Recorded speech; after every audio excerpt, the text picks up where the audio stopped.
Bonjour à tous, bonjour les amis, les passionnés du sport auto avec ce rendez-vous que vous suivez fidèlement, on l'espère et on le croit et on en est certain. C'est Green White Checkered, épisode numéro 25, Laurent-Frédéric Bollet et Maxime Potard qui est avec nous. Salut Maxime. Salut Laurent-Frédéric, bonjour à toutes et à tous, merci de nous écouter, toujours aussi nombreux sur nos podcasts audio sur l'afterlap.com et aussi maintenant sur Motor Racing TV, sur les télévisions connectées Samsung. Vous pouvez désormais retrouver ce petit podcast sans prétention mais avec souvent des avis plutôt tranchés. Ce sera encore le cas cette semaine parce que même si on n'a pas de Formule 1 à proprement dit, de Grand Prix, de sujets, d'action en piste à évoquer, il se passe quand même beaucoup de choses en cette période encore hivernale où ça commence un petit peu à se réveiller. Je sais pas ce que t'en penses, mais on a quelques bombes qui sont sorties, notamment du côté de l'Australie, je crois. On a une belle annonce il y a quelques jours. Voilà. Alors oui, au niveau du sommaire, on va commencer par la F1 comme d'habitude. On enchaînera avec une page américaine, les 24 heures de Daytona, qui ont donc eu lieu il y a quelques jours à peine. Donc voilà, ça sera encore bien chaud pour qu'on débriefe un petit peu cette course, Maxime. Et puis on finira effectivement par une rubrique Actu Sport Auto en général, le trophée Andros. Mais effectivement, je te cache pas que tu sais, mon dada, c'est l'Australie, le Supercars. Et donc, il y a quelques heures à peine, il y a une bombe médiatique et sportive qui est tombée en Australie à propos de AAA, de Jamie Whincup et de Roland Dennis. Donc évidemment, je me tiens prêt à tout vous expliquer et on en parlera donc dans quelques minutes ensemble. Bon, t'es prêt? Dans les starting blocks, on enchaîne chaud. C'est parti. Allez, drapeau vert, partie F1. Alors, la partie F1... il n'y a pas vraiment de super news démente cette semaine, mais enfin il y a tout un aéropage, j'ai envie de dire, de petites nouvelles qui sont intéressantes. Si on commence par un petit sourire que nous avons et que nous ne pouvons qu'avoir, mon cher Maxime, c'est que toi comme moi et comme beaucoup, vous avez découvert la photo de Sébastien Vettel en visite à l'usine Aston Martin ou dans son équipe, et donc on a découvert le père de Sébastien Vettel, voire le grand-père de Sébastien Vettel dans sa future voiture. T'es comme moi, tu t'es dit mais attends, c'est qui celui-là?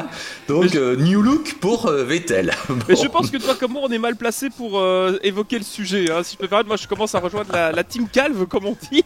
Donc c'est vrai que ce qui a le plus surpris, c'est pas l'éventuelle couleur de la voiture, le casque de Vettel sans le cheval cabré sur les flancs, c'est plutôt la coupe de cheveux. Alors il aura peut-être gagné quelques millièmes de seconde au tour, mais c'est vrai que voilà, Vettel nous est apparu assez marqué par son passage chez Ferrari. Alors évidemment, les réseaux sociaux se sont enflammés, mais au-delà de ça, c'est vrai que niveau médiatique, on le voit arriver avec son masque, sa casquette, on se dit ok c'est cool, on voit qu'il monte dans la voiture, il fait son petit fit de siège et tout, et puis d'un coup on a une caméra de face et on se le voit et on fait ah qu'est-ce qui s'est passé cet hiver, le confinement ne lui a pas été très, très favorable.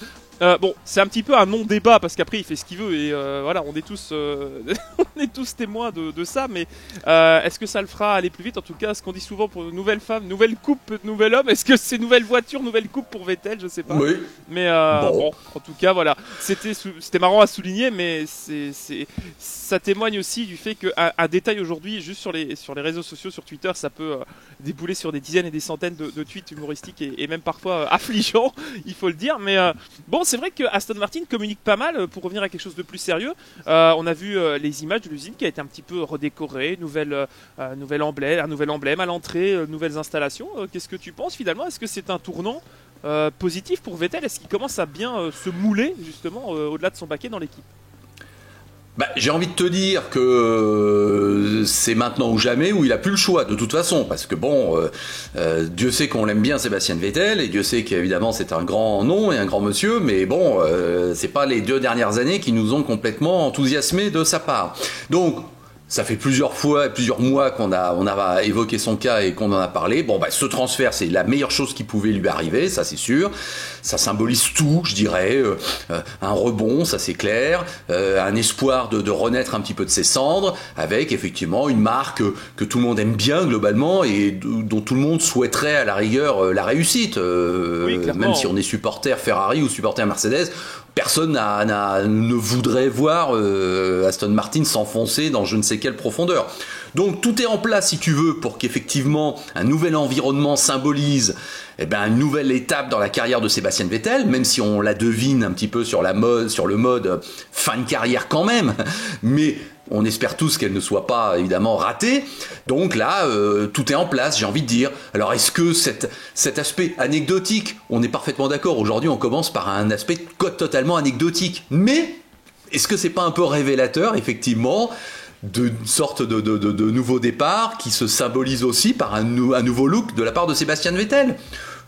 C'est quand même symbolique, voilà, j'ai envie de dire ça. Ouais, c'est une nouvelle phase de carrière, c'est un petit peu, oui. On l'a vu se transformer un peu en Gerhard Berger au niveau capillaire, c'est vrai que c'est ressorti un petit peu, mais c'est vrai que voilà, il a peut-être aussi dans sa tête accepté que c'est plus un jeune premier, maintenant il représente la phase retraite, en tout cas fin de carrière, qui s'assume peut-être un peu plus, ou par exemple quelqu'un comme Pérez qui a quasiment autant d'expérience dans la discipline à quelques années près, lui est en train d'exploser à sa manière avec Red Bull, enfin va exploser, on lui souhaite. Il est peut-être tout autant à la fin de sa carrière que Vettel, puisque à la fin de la saison on peut dire merci au revoir à Pérez selon Tsunoda et d'autres paramètres, mais c'est vrai que Vettel là il a le sentiment, ça y est, d'être dans la catégorie des Raikkonen, etc., tu sais, des Alonso, les vieux de la vieille, et Hamilton il n'en est pas loin finalement quand on commence à regarder les chiffres, donc voilà, ça commence à être un pilier, mais on le savait déjà par sa carrière et ses résultats, mais c'est vrai que voilà, Vettel sur la fin, c'est un peu triste, je sais pas ce que t'en penses, mais ça fait bizarre, c'est toujours des phases comme ça où voilà, toi t'en as vécu peut-être plus que moi, donc c'est peut-être un peu moins marquant, mais mais il ne fera pas une Alonso, je pense que le jour où Vettel part, il partira, ce sera pas Bon, écoute, voilà, c'était histoire de démarrer cet épisode 25 avec un petit sourire, mais le fait est que, puisqu'on est sérieux, et puisque ça fera partie des enjeux majeurs de cette saison 2021, qui va bien finir par démarrer, effectivement, oui, Vettel, Aston Martin, tout ça mêlé, ça sera évidemment très intéressant à suivre, et on retient un peu son souffle, et on va bien voir ce que ça donne. Sinon, dans les news, j'enchaîne, il y a la mauvaise nouvelle, on va dire, du test positif de Pierre Gasly au Covid, le v'là qui se rajoute à la liste, j'ai envie de dire. Alors, j'ai vu passer un papier très bizarre, m'a-t-il semblé, sur Autosport, pour ne pas le citer, que je suis évidemment régulièrement, où ils ont l'air de dire que la F1 est très touchée par le Covid et que Pierre Gasly donc est le nouveau sur la liste et qu'il est le 6e si j'ai bien lu. Écoute, oui, c'est pas rien, c'est pas anodin. Moi, je vois pas. Je veux dire, tout le monde est touché dans tous les sports. Si tu suis un peu l'actu du foot, je te cache pas qu'en France, tous les jours, on apprend qu'il y a des cas de Covid dans tous les clubs. Et le Paris Saint-Germain, par exemple, tête d'affiche, évidemment, ils en ont encore eu 2 il y a 2 jours. La NBA aussi est fortement touchée, malgré les efforts mis en place par les ligues aux États-Unis. C'est vrai qu'on y est tous, on est à la merci de cette saleté, tous autant qu'on est. Et c'est pas parce qu'on est sportif justement qu'on est plus immunisé. Donc faites gaffe, si on peut vous donner un petit conseil en toute modestie, faites toujours très attention à vous et à vos proches. Mais c'est vrai que voilà, ça pourrait être un pire timing pour Pierre aussi. Voilà. On sait qu'il n'avait pas participé l'année dernière au Grand Prix virtuel qui avait été mis en place parce qu'il voulait justement s'entraîner par souci vraiment d'être préparé physiquement avant le Covid et avant la saison, puisqu'elle allait débuter normalement encore à l'époque. Et cette année, on sent que peut-être il a accentué cette volonté d'être vraiment préparé là aussi, peut-être soulagé avec sa victoire, etc., etc. Donc oui, c'est dommage parce que ça lui met peut-être un coup d'arrêt dans sa préparation. On sait que le Covid, ça peut marquer des sportifs pendant 15, 20, 30 ou plus, donc des fatigues, des sueurs, enfin c'est très compliqué à gérer au niveau des symptômes. Donc pour la préparation d'une saison, c'est peut-être pas plus mal qu'on ait repoussé Melbourne et que l'on gagne peut-être 2-3 semaines, là où Pierre va pouvoir se remettre, on l'espère, à 100% de ses capacités. C'est ce qu'on lui souhaite en tout cas. Voilà, c'est la conclusion à laquelle tout le monde arrive. S'il fallait qu'il soit positif, ça vaut certainement mieux que de l'être durant l'intersaison qu'à la veille évidemment des premiers essais. Mais c'est vrai, un nouveau nom se rajoute à la liste et tout le monde, personne n'est à l'abri, quoi. C'est évident. Ok. Alors, tu as évoqué. Comme cette émission est très spontanée, tu m'as dit tout à l'heure, avant qu'on démarre, que tu voulais dire quelque chose sur la Formule 1 virtuelle. Oui, comme alors tu l'as évoqué. Oui, je voulais passer un petit coup de gueule quand même, parce que alors, c'est fait pour. On a eu droit ce week-end au premier des 3 Grands Prix virtuels qui ont été mis en place par la Formule 1. C'est-à-dire que le Grand Prix d'Autriche, de Silverstone et du Brésil, si je ne dis pas de bêtises, seront tenus ici donc le 31 janvier et les 2 premières semaines de février pour occuper les fans. On reprend le principe de ce qui avait été fait l'année dernière, qui avait fait beaucoup d'audience et beaucoup parlé aussi, c'est-à-dire un Grand Prix avec des stars. Donc on a pu retrouver des gens comme le gardien belge Thibaut Courtois, des youtubeurs, etc. et des vrais pilotes. Donc on a eu les frères Fittipaldi qui roulaient chez Haas, on a eu aussi la présence d'autres pilotes qui sont plus ou moins en F1, F2, F3, et surtout après on a eu une course qui a été tenue par les e-sportifs, donc les vrais pilotes des F1 e-sport, avec 2 grands chamboulements, c'est-à-dire que Jarno Opmeer, qui est le champion en titre avec Alpha, est allé chez Mercedes prendre la place de Brandon Lee. Brandon Lee qui est double champion du monde, on le rappelle, 2017 et 2018, qui lui est parti chez Ferrari.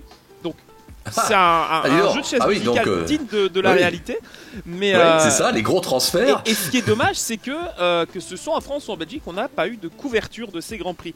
Mais finalement, pas tant que ça. Alors là, je suis un petit peu en train de mettre le feu à la maison dans laquelle je m'abrite de la pluie, mais quand même, c'est vrai que il y a eu à la rédaction des sports de la RTBF, j'en parle donc pour mon cas et aussi en France, on n'a pas diffusé cette première course, ni les deux autres. Et on a bien fait finalement parce que j'ai le sentiment que la mentalité avec laquelle on abordait ces courses il y a un an n'est plus du tout la même qu'aujourd'hui.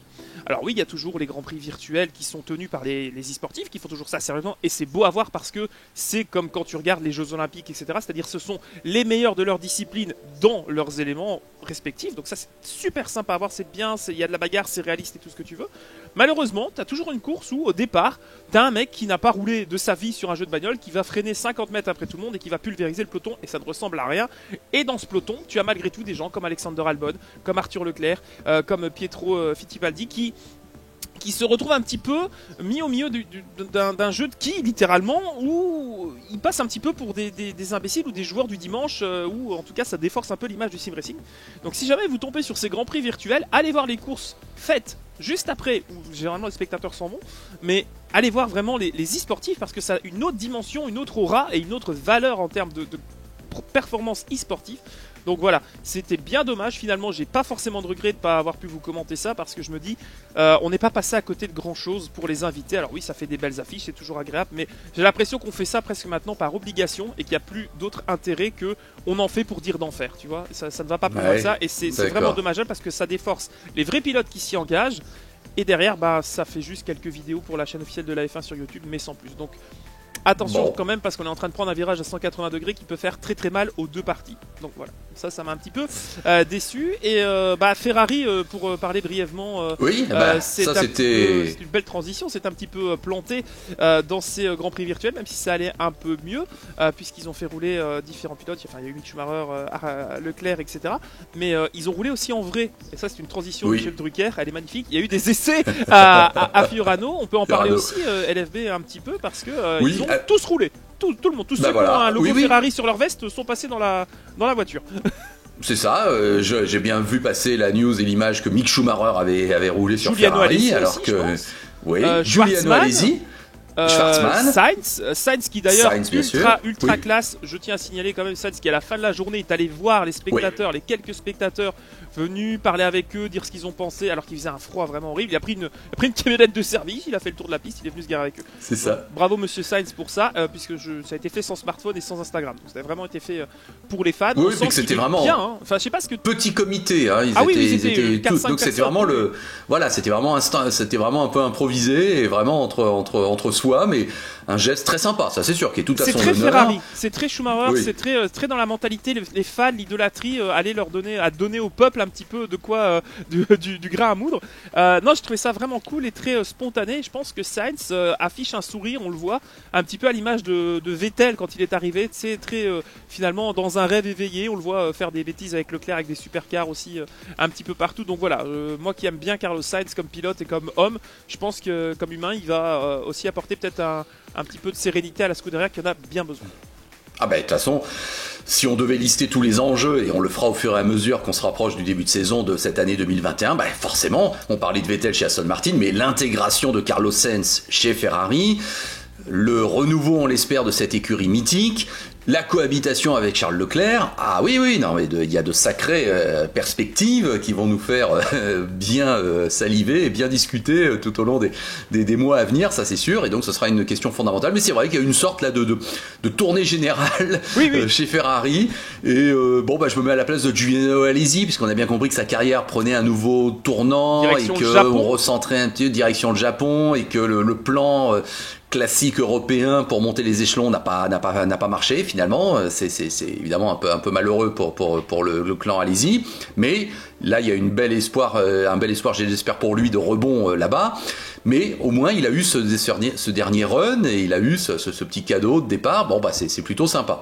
Donc ça, il y avait effectivement une petite actu Ferrari, on est bien d'accord. Et puis tu as vu là ces dernières heures, on a appris donc le lancement qui sera en ligne de la nouvelle Mercedes, qui est le 2 mars. Ça n'est que la 3e équipe à annoncer son lancement, après McLaren et Ferrari d'ailleurs, je crois et bien. Alfa Romeo le 22 février. Alfa Romeo, oui, je confonds, oui, c'est pas Ferrari. Donc pour l'instant, j'ai envie de dire, les équipes, ils vont plutôt doucement. Mercedes, c'est même début mars, c'est même pas en février. Bon, et en on ligne, est bien dans cette... c'est-à-dire que ça va vraiment être délicat, ça va être nouveau. Un petit peu de rouge sur cette image avec le logo W12 avec la couleur Petronas, et de l'autre côté un peu de rouge. Moi je vois bien Ineos un peu gagné en image forcément sur la voiture. C'est sûr. Un tiers gris, un tiers noir, un tiers rouge. Je vois un peu l'idée comme ça. Donc pourquoi pas. Après, on a déjà vu qu'Hamilton, qui n'a, on le rappelle, toujours pas de contrat. On va pas le redire chaque semaine, mais voilà, pour info, toujours pas. Toujours pas. Voir un petit peu ce que va donner Mercedes et ce côté un peu tardif. C'est vrai qu'en mars, c'est assez rare parce que là, habituellement, ce sont dans les premières équipes à se montrer, parce que c'est toujours une équipe qui a envie de montrer qu'ils sont prêts, qui font beaucoup de tours en essai, ils sont toujours présents et solides et fiables. Donc pourquoi pas reculer un petit peu pour mieux sauter, je sais pas. En tout cas, ils ont le temps, donc autant en profiter pour peaufiner la livrée. Voilà. Bon bah écoute, moi honnêtement, j'ai vu que ça. On va peut-être pas s'étaler plus sur le sujet F1. Si. C'est pas vraiment de la F1, mais c'est les sous-catégories. On pourrait le mettre dans l'actualité de la partie Shaker. Oui, mais Théo Pourchère qui passe en Formule 2 avec Hart. Donc ça, c'est une bonne nouvelle pour le pilote français, et surtout Juan Manuel Correa qui est de retour. Voilà. Déjà sur ses jambes, ce qui est un premier miracle, et deuxièmement qui va repartir en Formule 3. Donc voilà, on lui souhaite lui aussi beaucoup de choses, parce que remonter à bord d'un baquet, ça va être très très lourd au niveau du moral et psychologiquement, plus que physiquement, je pense, malgré tout le chemin qu'il a parcouru depuis près d'1 an et demi. Oui, parce que tu as vu, quand on revoit ce qu'il a traversé ces 2 dernières années, on va même dire ça. C'est de notoriété publique que les médecins lui ont laissé le choix entre être amputé de sa jambe droite, ou effectivement d'avoir un processus très long d'espoir que ça revienne. Voilà, c'est bien ça qui a été... on avait vécu ça avec Robert Wickens aussi, et son accident aux États-Unis qui avait été assez violent, et qui lui aussi finalement aujourd'hui fait du sim racing pour s'occuper, un setup assez impressionnant. Donc Correa a cette chance de lui remonter dans un vrai baquet. Donc voilà, donc c'est une nouvelle qui fait plaisir à tout le monde, on est bien d'accord. Bon, allez Maxime, je te propose d'enchaîner et d'aborder notre deuxième partie aujourd'hui, les 24 heures de Daytona. Drapeau blanc. Allez, la partie white avec cette grande course d'endurance qui a eu lieu le week-end dernier, qu'on a forcément suivi, et dont on va débattre un petit peu aujourd'hui, les 24 heures de Daytona, qui ont donc bien eu lieu. Alors on va revenir dans quelques instants sur cette nouvelle, nouvelle victoire du Wayne Taylor Racing, 4e en 5 ans, 3e consécutif. C'est vrai que là c'est incroyable, là on est dans une phase où ils sont vraiment au-dessus du lot. Mais puisqu'on a évoqué tout à l'heure le Covid, tu es au courant de cette nouvelle absolument incroyable. Corvette a gagné en GTLM, et donc Antonio Garcia, pilote emblématique Corvette, que je commentais il y a déjà 15 ans sur Motors TV, Antonio Garcia apprend pendant la course qu'il est positif, qu'il doit s'isoler instantanément, et donc il l'a raconté, il est sur un parking à l'isolement, sur une sorte de motel, si j'ai bien compris, à l'extérieur du circuit, et donc il sait que ses petits camarades Jordan Taylor et Nicky Kasburg sont en train sur le podium, et lui il est à l'isolement dans sa voiture en train de savoir qu'il a gagné, mais il n'a pas pu faire la course, et donc il a appris pendant la course qu'il était positif. C'est vrai que là, c'est assez incroyable comme nouvelle, je sais pas comment tu l'avais appris toi aussi. Ça soulève 2 problèmes. Moi, je me rappelle de pilotes qui ont déjà roulé avec des grippes, des maladies, etc. Enfin, Pedro Lamy qui a fait ça avec, je crois, la varicelle, les 24 heures de Spa une année. Enfin, bref, ça soulève un peu cette idée-là. Mais le fait de l'apprendre, limite, allô, oui, à la radio, quoi, j'ai une crevaison, non, t'as le Covid. Bon, c'est un petit peu marrant dit comme ça, mais c'est vrai que Corvette qui a fait une démonstration face à BMW, même si ça a été chaud pour la 2e place, mais c'est vrai que avec la moitié des pilotes chez Corvette qui sont des pilotes BM, entre Sims, Garcia et Katzburg et les autres, il y a la moitié qui roulait chez BM. Bref, peu importe. Mais le fait de la prendre en pleine course, c'est une première surprise, et le fait de s'isoler instantanément, de mettre le doute à tout le monde, parce que finalement il a été en contact, malgré les masques, mais il a été en contact quand même avec, je sais pas moi, le catering, l'équipe, le staff, les dirigeants. C'est vrai que malgré tout, que Covid ou pas, masque ou pas, on se parle de très près, on essaie de s'entendre aussi avec les moteurs, donc je pense que les distanciations sont pas forcément respectées, donc peut-être que lui a eu aussi pas dire une punition, elle a été au poteau dans sa voiture isolée comme un petit enfant qui avait fait une bêtise. Non, c'est dur par contre de le priver de cette démonstration de Corvette et de ce super podium. Voilà, je pense que lui, je pense que dans ce cas-là, tu es plutôt altruiste et tu te dis merde, j'espère que j'ai pas fait de mal sans le vouloir. Après, si lui était positif mais n'a pas ressenti les syndromes pendant qu'il roulait, c'est quand même assez impressionnant d'avoir roulé sous Covid. On roule pas sous influence, mais quasiment. Donc, petit exploit quand même s'il a tenu une partie de son week-end dans ces conditions-là physiquement. Bon, bah en tout cas, voilà, ce Covid, ce damné virus nous a encore offert une sorte de drôle d'histoire assez incroyable à l'occasion de ces 24 heures de Daytona qui ont donc bien eu lieu. Il y avait même du public qui était autorisé. Oui. Bon, et au final, donc, bah, c'est vrai que j'ai envie de dire, c'est le WTR qui gagne, le Wayne Taylor Racing. C'est vrai que là, moi, écoute, j'ai envie de tirer une analogie avec l'équipe United en endurance depuis 2 ans. C'est vrai qu'on a le sentiment que même s'ils ont changé, ils étaient Cadillac, ils sont passés à Acura, on pourrait penser qu'il y avait avec Acura, ça aussi, hein, parce que c'est ça. pas non plus une pérennité au niveau du matos, c'est qu'il y a un nouveau constructeur aussi, oui.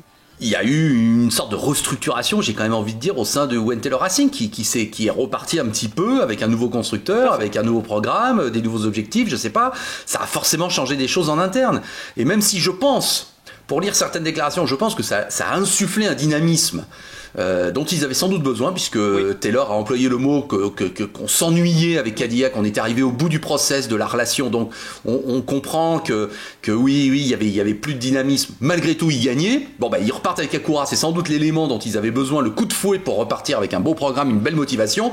De là à gagner tout de suite, bah, on s'y attendait pas forcément. Après, ça s'est pas joué à grand chose quand même, hein. Ça s'est joué à une crevaison tout de même. Parce que le duel, on peut parler un petit peu plus de la course, tu parles du Taylor Racing, mais le duel avec la Cadillac, il était génial. Enfin, pour le coup, la dernière heure de course, elle était à suspense. On disait, ça y est, Simon va gagner. Alors désolé, hein, je suis pas français, mais je me dis, ça y est, Simon va encore nous la faire à l'envers. Il va réussir à la gagner. Ça aurait été génial. Mais content aussi pour Castroneves, parce que c'est avec Alexander Rossi, tu vois quand même que les mecs qui sont dominants aux États-Unis ont quand même une supériorité, une connaissance du terrain. Bon, même si c'est le circuit intérieur, hein, de l'Oval, mais tout de même que ce soit en IndyCar, que ce soit en NASCAR, il y a quand même eu des grands noms américains, Jimmy Johnson, etc., qui auraient pu ajouter leur nom aussi au palmarès, et ça s'est joué sur une crevaison, et voilà, la Cadillac a pêché. Mais alors les duels étaient magnifiques. La dernière heure de course, j'ai revu la dernière heure de course commentée en anglais, ce qui était toujours un bonheur, parce que c'est un peu comme les Anglais au football, tu vois, il y a un truc en plus quand les Américains commentent, et c'était vraiment super sympa, et te dire qu'à tout moment tu peux tout perdre, c'est là la magie des courses d'endurance et de 24 heures, et finalement tu as 3 constructeurs, enfin 3 équipes différentes. Tu as d'un côté Acura qui débutait, qui est la bonne surprise, t'as Cadillac qui a trébuché alors qu'ils allaient dire on n'a peut-être pas besoin du Taylor Racing pour gagner. Ben si, finalement, parce que bon, c'est pas un problème technique fondamental, mais c'est une crevaison, ça peut arriver à tout le monde. Et Mazda derrière qui arrive quand même avec un équipage à seulement 3 pilotes, je crois, contrairement aux 4 en face, avec Tinknell qui est pas un mauvais pilote non plus, Oliver Jarvis qui a bien prouvé aussi qu'il était bon. Donc ça aurait pu être dans un ordre différent ces 3 là, mais voilà, Acura a montré justement que, comme tu dis, ce souffle neuf a peut-être remotivé aussi le Wayne Taylor. Et vraiment, c'est agréable de voir que c'est pas écrit à 3 heures de l'arrivée, quoi. C'est ça qui est agréable avec cette catégorie des pays qui fonctionne très très bien, je trouve. Ce qui est, je pense, toi comme moi, ce qu'on espère du futur nouveau programme en WEC. C'est la particularité des courses à l'américaine avec les neutralisations, les drapeaux jaunes, ça a tendance à figer les choses. Mais oui, mais effectivement, quand on se retrouve dans la dernière heure à 4 voitures groupées en 5 secondes, effectivement, qu'est-ce qu'on demande de mieux ? Bon, ben voilà. Alors, si je nuance un petit peu ce que tu dis, moi honnêtement, j'étais content de voir Cadillac avec Chip Ganassi. C'est vrai que c'était aussi un événement, cette association, aux avant-postes. Mais dans les dernières minutes, je ne pensais pas, et je ne crois toujours pas que Van der Zande serait allé chercher Albuquerque, tu vois. D'accord, il y a la crevaison qui règle le problème, et bon, ils ont que leurs yeux pour pleurer, parce que c'est vrai que c'est une vraie déception, et c'est un vrai coup dur, et c'est injuste, et c'est cruel.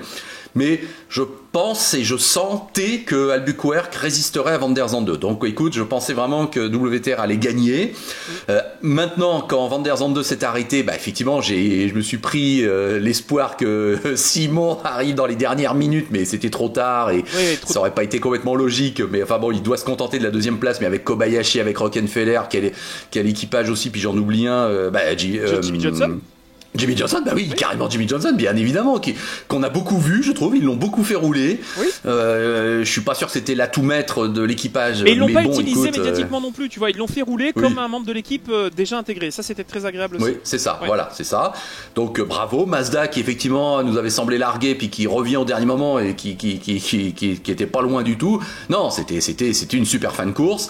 Mais oui, moi je sentais quand même que le Wayne Taylor Racing tenait la main sur la course. Non, toi tu pensais que Chip Ganassi pouvait aller au dernier moment le doubler? J'avais espoir quand même, mais bon, l'espoir a été très vite anéanti quand j'ai vu l'écart et le rythme de course.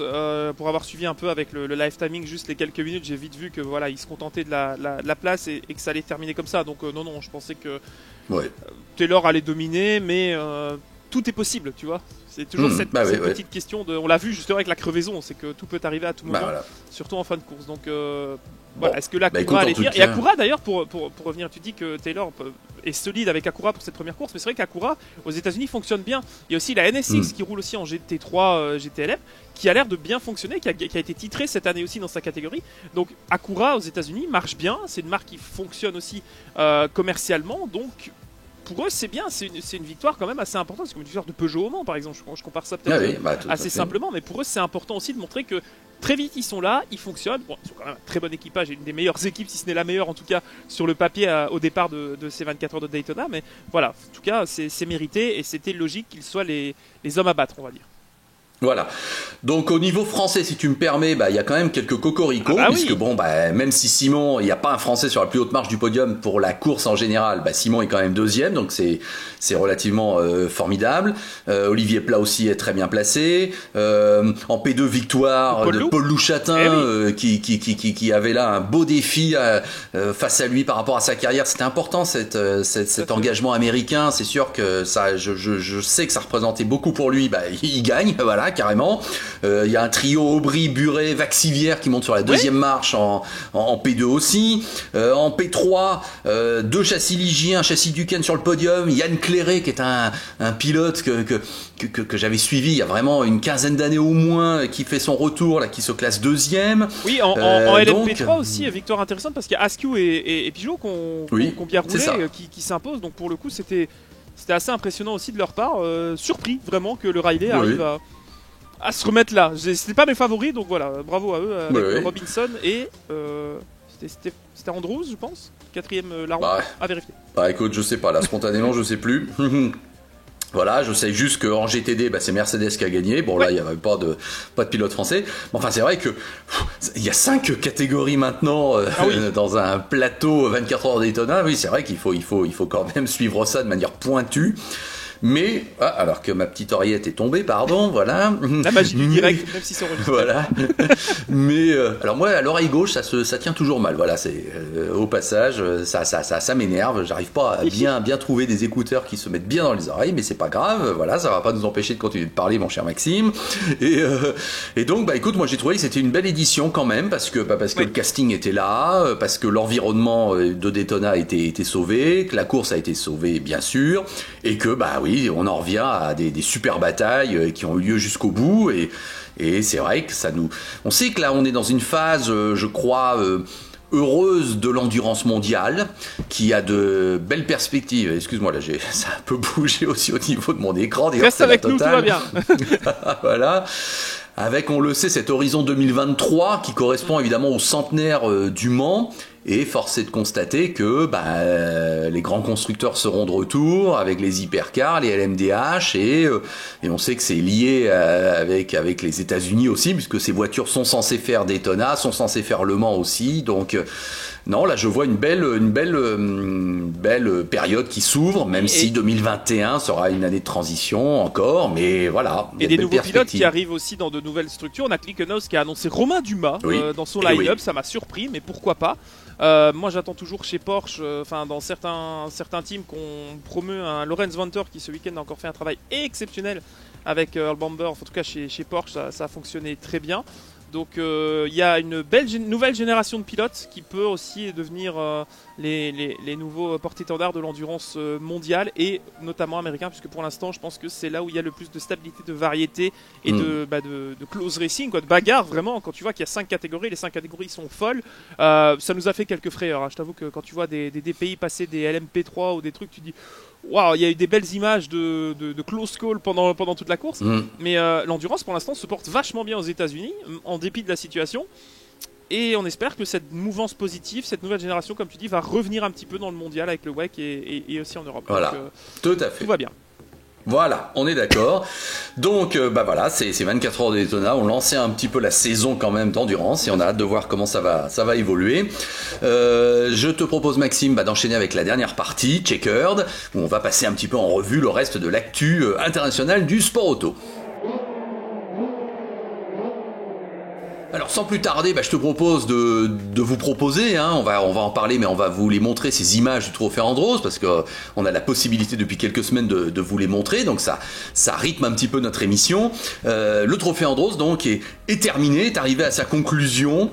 Et même si on a eu de belles batailles depuis le début de l'hiver, c'est vrai qu'on a quand même senti que Jean-Baptiste Dubourg montait progressivement en puissance, là où finalement Aurélien Panis et Yann Erlaché devront se contenter que d'une seule victoire dans la saison. Ça a été lors du premier meeting, et après ils n'ont pas su enchaîner par une nouvelle victoire de journée. Je pensais que Yann allait cartonner, et je mets à culpa.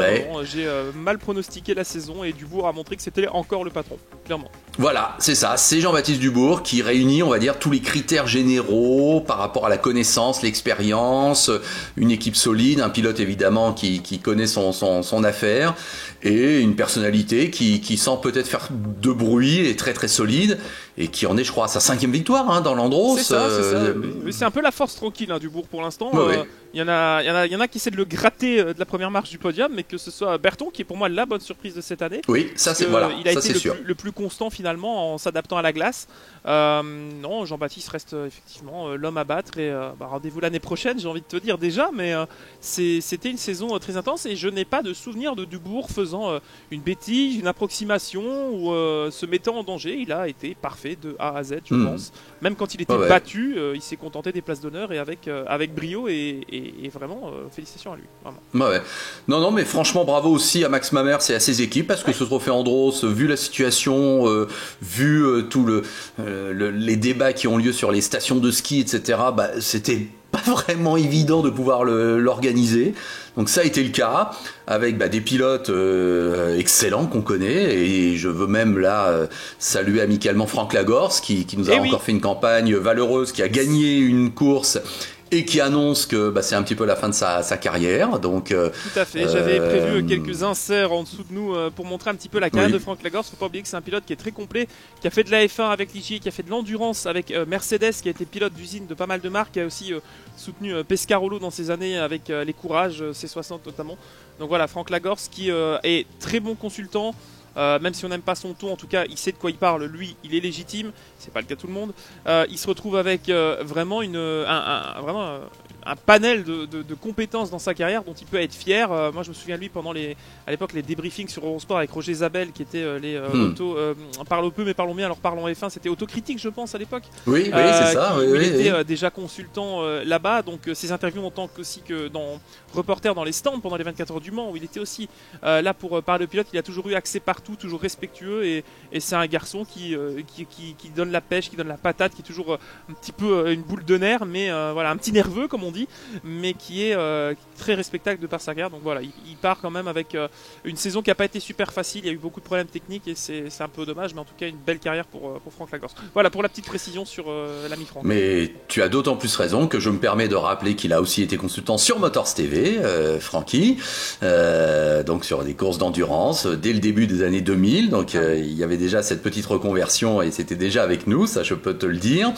Et puis il a à tout jamais disputé quand même ce Grand Prix du Japon 1994, et j'en parle avec d'autant plus de facilité que j'étais présent sur place pour France 2, et que quand on a fait le Grand Prix du Japon, Suzuka, 2 manches sous la neige, crois-moi qu'on a fait un Grand Prix de dingue.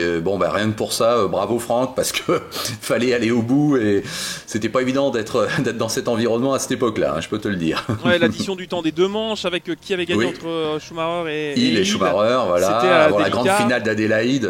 Non, mais c'était un Grand Prix de dingue, et donc j'étais sur place, il faisait 0 degré, il neigeait à un moment donné, il y a eu un commissaire de blessé, de grêle. Il y a une sortie d'une McLaren de Martin Brundle, je pense, qui est sortie alors qu'on intervenait avant les Degner, et il y a eu un commissaire de blessé là où Jules est malheureusement disparu. Il y a eu, je crois, sous la pluie, et je crois qu'une Ligier est sortie à cet endroit-là, et je me demande si c'était pas l'équipier de Franck, si j'ai bonne mémoire. Oui, il faudrait que je revoie tous les faits de mémoire. Je me souviens d'une intervention d'un commissaire blessé à la jambe à ce moment-là, alors qu'une McLaren glissait dans des conditions qui étaient... je pense qu'à part Adélaïde en 91, on n'a pas eu aussi compliqué à cette époque-là en termes de météo. Voilà. Mais c'est la plus belle victoire de Damon Hill, ça je le pense sincèrement. Ah oui, pourquoi pas. Si, je pense que c'est sa plus grande victoire, parce que là, fallait vraiment le faire et tenir bon, et aller battre Schumacher sur un terrain évidemment ultra compliqué. Surtout avec la pression de devoir prolonger l'espoir de devenir champion de la nuit. Voilà, c'est ça, tu vois, donc bon. Alors donc ça c'est pour le trophée Andros, bravo, ça a eu lieu et ça y est, c'est terminé. On va enchaîner avec ma petite page Supercars, mais qui là aujourd'hui, écoute Maxime, elle est quand même pas évidemment. Permets-moi d'en douter. Mais oui. En tout cas, il y a quelques heures à peine avant que nous enregistrions ce 25e épisode, effectivement, je suis allé voir les news en provenance d'Australie, et donc là j'ai bien vu qu'une bombe médiatique était tombée, donc avec une sorte de triple annonce, enfin bon, c'est vraiment gigantesque. Donc, chez Triple Eight, en Australie, avec le Red Bull Holden Racing Team, l'équipe emblématique avec le Dick Johnson Racing au Team Penske ces dernières années. Bon, et bien donc, double annonce, Jamie Whincup annonce que c'est sa dernière saison à temps complet en 2021, donc... C'est l'annonce de la quasi-retraite de Jamie Whincup à la fin de cette saison 2021. Donc quand on connaît le poids de Jamie Whincup, qui a globalement tous les records en Supercars, évidemment c'est immense. Mais cette news se double de au moins 2 autres news, à savoir que Whincup, dès 2022, sera le nouveau patron de l'équipe, en remplacement de Roland Dane. Donc Roland Dane, le team principal emblématique de Triple Eight, qui en quelque sorte se met un petit peu en réserve. Alors il restera le chairman du board, tu vois ce que je veux dire, le président un petit peu des investisseurs. Un peu comme Loda ou Prost, voilà, tu vois, un peu donner son avis pour le coup. Okay. Oui, voilà, une sorte de patron non exécutif du board. Voilà, c'est ça. Mais au niveau du quotidien, au niveau de la gestion de l'équipe, au niveau du muret des stands pendant la course, et au niveau effectivement de ce titre de manager principal et de team principal, de managing director, c'est ça, et de team principal, c'est Jamie Whincup, qui instantanément donc va passer de pilote à patron. C'est quand même assez rare dans le sport auto mondial. Imaginez, parce que globalement ils sont pas loin d'avoir le même âge, imaginez que Lewis Hamilton en apprenne que 2021 est sa dernière année Mercedes et que l'année prochaine il remplace Toto Wolff. C'est exactement ce qu'on vient d'apprendre à l'échelle de l'Australie en Supercars. Donc t'imagines un petit peu effectivement le poids de cette annonce.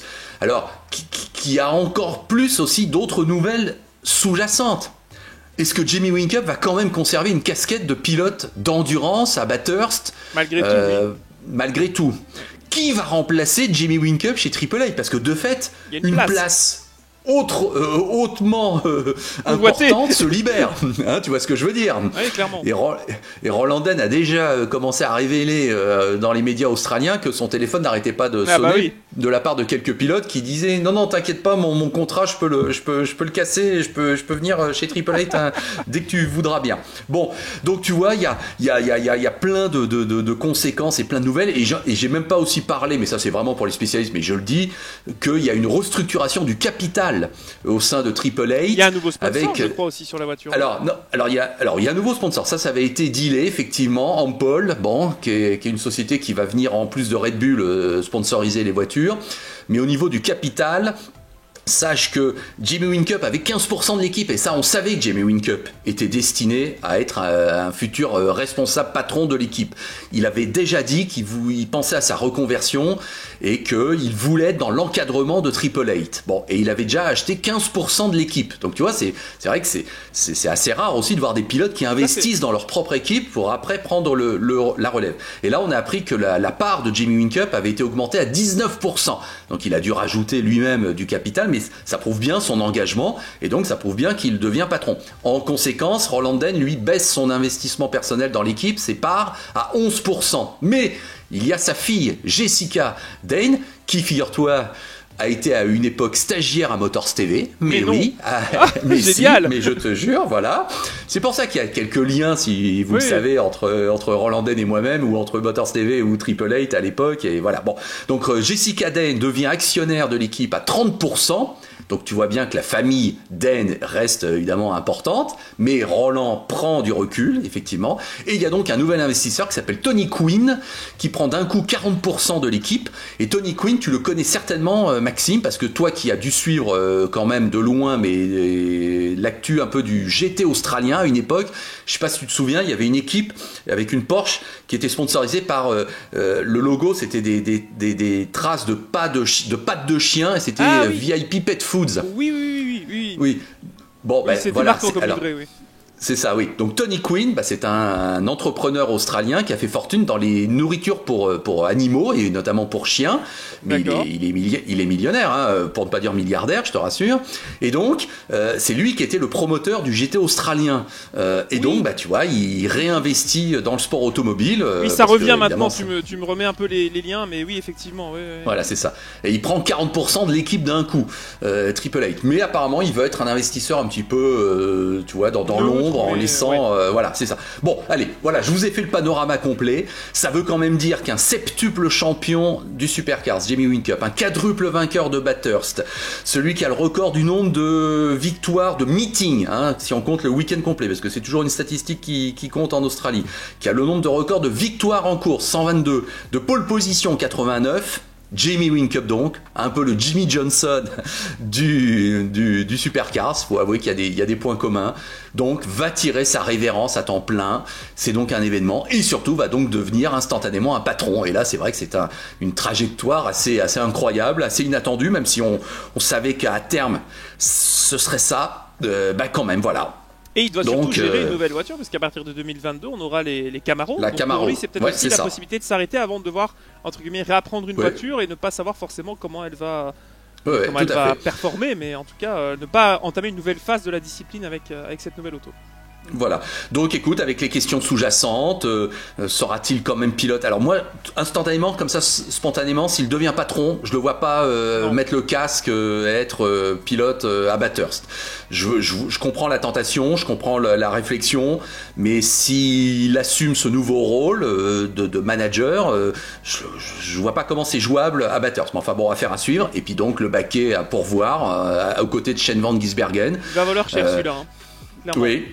Alors la question, c'est effectivement, est-ce que c'est un pilote un peu expérimenté quand même qu'il faut aller chercher pour stabiliser tout ça? Est-ce qu'au contraire, on fait le pari de la jeunesse comme on avait pu le faire à l'époque avec Whincup? Parce que moi, je peux te dire, j'en ai parlé longtemps avec Roland Dane. Pourquoi as-tu choisi Whincup? À l'époque, c'est pas complètement logique. C'est un jeune qui s'est fait virer de chez Gary Rogers, qui a pas complètement crevé l'écran. Mais c'est vrai qu'à partir du moment où il l'a engagé, Whincup s'est révélé comme étant effectivement une merveille. Mais c'était pas évident, je peux te dire, au niveau du casting, que c'était Whincup le futur septuple champion de la discipline. Bon, alors est-ce que chez Triple Eight on a repéré un petit jeune qui pourrait avoir aussi ce profil, et puis derrière Van Gisbergen qui serait du coup le taulier évidemment de l'équipe, pourquoi pas former aussi l'avenir. Bon, plein de questions se posent, on aura le temps d'en reparler dans Green White Checkered, parce que nous avons régulièrement, et de toute façon c'est un must que nous assumons, notre page australienne, donc vous pensez bien qu'on va suivre l'histoire, mais voilà donc évidemment notre réaction à chaud avec ces événements en provenance d'Australie qui alimente bien l'intersaison du Supercars. Voilà. Et je te passe la parole parce que j'ai beaucoup parlé, Maxime, donc c'est toi qui vas prendre le relais et tu vas nous parler du BTCC, parce que là aussi, c'est passé quelques petites annonces là ces derniers temps. Bah oui, écoute, on sort de l'hiver en Angleterre, il fait toujours très froid et très venteux et pluvieux, mais malgré tout, les annonces commencent et surtout les informations arrivent petit à petit pour cette saison. Alors, pêle-mêle comme ça, plusieurs choses se sont passées. On a eu 2 séances d'essais officielles, une à Donington et une à Snetterton, qui se sont passées sur quelques jours. Quelques équipes y ont participé, pas toutes. Au niveau de l'équipe, du championnat en lui-même, plusieurs infos. On sait que désormais Goodyear, qui est le tire supplier de la division 1, va continuer. C'est-à-dire que le BTCC sera désormais jusqu'en 2026 officiellement soutenu par Goodyear. Pourquoi Dunlop, je ne sais pas. Ah, d'accord. Parce que c'était Dunlop avant, mais Goodyear, voilà, donc qui sera fournisseur jusqu'en 2026. Au niveau du calendrier de cette saison 2021, on aura bien droit donc à 30 courses sur 10 meetings, comme c'est le cas ces dernières années. On débutera les 8 et 9 mai avec Thruxton, donc pour la première manche de la saison, qui devrait se conclure sur la version Grand Prix de Brands Hatch. Donc on garderait un calendrier à peu près complet, quelques petits changements encore à définir, mais la version Grand Prix, et ça aura lieu le 23 et 24 octobre, donc une saison qui serait un peu plus compacte, un peu plus dense, mais toutes les courses y seront. Alors, pour parler un peu plus de ce qui se passe sur la grille maintenant, on a appris le retour d'un vieux de la vieille, Jason Plato, après son année sabbatique. On pensait que c'était une retraite non avouée, pour être honnête. Il avait gagné la dernière course de 2019, la toute dernière, la 30e, c'était pour lui à Brands Hatch. Et il revient, du coup, après 1 an, et il retrouve l'équipe Power Max Car, donc l'équipe Vauxhall non officielle, on peut dire ça comme ça. Alors, année importante aussi pour Jason Plato en termes de chiffres, puisque c'est un garçon qui est là depuis, on va dire 30 ans, mais quasiment. Il cherche cette année à obtenir sa 100e victoire. Il pourrait y arriver, mathématiquement, et surtout, il dépasserait les 600 courses disputées en BTCC. Monsieur Plato, qu'on aime ou qu'on n'aime pas, qu'on soit du clan McNeil, du clan Plato, on en a eu des mentalités différentes, mais en tout cas c'est un garçon qui a marqué l'histoire de la discipline et qui revient. Donc moi, même s'il commence à devoir mettre des doubles foyers pour voir un petit peu sur son tableau de bord, toujours content de retrouver Jason Plato qui a l'air de jouer des coups, des mains un peu plus dans le peloton. En termes de contrat, Rory Butcher et Sam Smelt seront désormais engagé pour cette année avec le Toyota Gazoo Racing. Alors Smelt on le connaît pas très bien, mais c'est un pilote qui a déjà fait 1 ou 2 piges avec une Audi Quattro, enfin une Audi A4, oui, une Audi A4 il y a quelques temps, non pardon, excusez-moi, une RS3, c'était une RS3, je me trompe, il y a quelques temps, en 2019, et qui roulait en GT4 anglais cette année avec une Ford Mustang, et qui va donc arriver avec Rory Butcher pour rouler avec le Toyota Gazoo Racing officiellement, avec les Toyota Corolla qui marchent plutôt bien. On avait Gary Ingram qui roulait déjà avec cette voiture et qui a plutôt bien performé ces dernières années, donc on les retrouvera officiellement chez Toyota, donc retour officiel quasiment de Toyota avec le Gazoo Racing en BTCC. Petit mot aussi pour mentionner que pendant les essais à Snetterton, on a vu une voiture changer de main, puisque je vais parler de BMW, le team Sisley Motorsport a été vu en piste avec l'ancienne BMW Sérien de Carl Brodley, qui devrait être remplacé en début de saison par une nouvelle série 3, qui serait un ancien châssis de l'année dernière de l'équipe WSR, l'équipe officielle BMW, qui cette année change un petit peu de mentalité. Ce n'est plus WSR, mais c'est bien BMW Motorsport by WSR, et ça confirme déjà, on a eu l'information aujourd'hui que l'Interkington sera bien sur la grille de départ parce que c'était pas prévu. Pas de nouvelles d'Andrew Jordan pour l'instant, on ne sait pas. Est-ce qu'il va rester sur la touche? C'est un peu dommage. Donc pour l'instant toujours Turkington pour aller chercher le titre pour BMW Motorsport. C'est comme ça qu'il faudra désormais appeler l'équipe. Voilà pour les quelques news du BTCC. Donc le retour des anciens, de la garantie peut-être d'avoir du public cette année, ce qui a finalement pas été le cas, même si on l'avait évoqué l'année dernière, notamment à Silverstone où il y avait beaucoup de place. Donc voilà, en tout cas un championnat qui se prépare aussi à cette période Covid et qui pour l'instant vit et survit plutôt bien. Dernière année aussi pour QuickFit qui va laisser sa place à un nouveau sponsor principal. QuickFit va laisser Toka redevenir un petit peu l'image, la Toka reprendra un petit peu l'image principale du championnat, et ça sous-entend aussi que pour l'année prochaine on aura un jeu officiel. Alors c'est un peu plus anecdotique, mais ça a été confirmé par Codemasters qui s'est retiré du projet, et c'est l'équipe des développeurs qui nous a sorti récemment des jeux de NASCAR qui étaient un petit peu limite. Donc un petit peu peur de l'utilisation de cette licence, mais ce serait le retour du BTCC en jeu vidéo, ce qu'on attend depuis 20 ans, puisque mon cher LFB, c'était à l'époque sur PS1 les Toka Race Driver, les jeux de référence qui en 98 et 99 avaient marqué un petit peu tout le monde. Voilà pour les news venues d'Angleterre. Eh ben écoute, je crois qu'on est complet. On aurait pu vous dire que oui, l'Arctic Rally en WRC, la deuxième manche va bien avoir lieu, mais elle sera à huis clos là pour le coup, alors qu'on sera dans les glaces, si j'ose dire, du nord de la Finlande. Mais c'est comme ça. Un petit mot un peu moins réjouissant tout de même, mais je voudrais mentionner quelqu'un qui nous a quitté, qui est une dame très importante qui est Caroline Griffney, qui est une pilote belge qui a été notamment vue pour gérer des équipes de Formule Renault 3.5 et de Mégane Trophy, qui a roulé d'ailleurs en Renault Mégane Trophy à l'époque des World Series by Renault, et qui a notamment été une collaboratrice de François Sicard chez Idams en Formula I au tout début de l'aventure Renault Idams. Donc on n'a pas de précision sur les causes de son décès, mais malheureusement Caroline Griffney, qui est une pilote qui aujourd'hui s'était reconvertie dans les courses historiques et dans les track day, tu sais, elle faisait des stages, etc. Pour le tout à chacun et les passionnés. Donc voilà, très triste d'apprendre que Caroline Griffney, finalement encore assez jeune, nous a quitté. Elle était de Team Mister en Belgique et c'était une pilote très talentueuse qui était à l'époque comparée, en tout cas classée comparée à Vanina X. Donc voilà, petite pensée pour elle, parce que voilà, c'est une dame qui était très sympathique, que j'ai croisée une petite fois ou deux à Francorchamps, mais voilà, qui nous a malheureusement voilà, pour une note un peu moins réjouissante, mais tout de même je voulais la mentionner. Voilà. Bien sûr, tu as raison Maxime, et toutes nos condoléances effectivement à sa famille et à ses proches. Voilà, ainsi prend fin ce numéro 25 de Green White Checker, que ce soit donc sur YouTube ou sur les téléconnectés Samsung. Vous pouvez donc nous suivre et on vous remercie de votre fidélité. Maxime, écoute, je te souhaite de bien te porter, bien évidemment, la santé avant tout. On va continuer de suivre cette actualité du sport auto qui ne s'arrête jamais, et de toute façon, donc on se retrouve très vite pour un nouveau numéro. À bientôt donc. Hein, bah oui, mon cher LFB, merci à toi pour cet échange toujours aussi cordial. On espère que ça vous intéresse autant. On fait un bon bilan de ce qui se passe, on débat un petit peu. Rendez-vous dans 2 semaines, on fera le bilan de ces grands prix virtuels, je vous en reparlerai.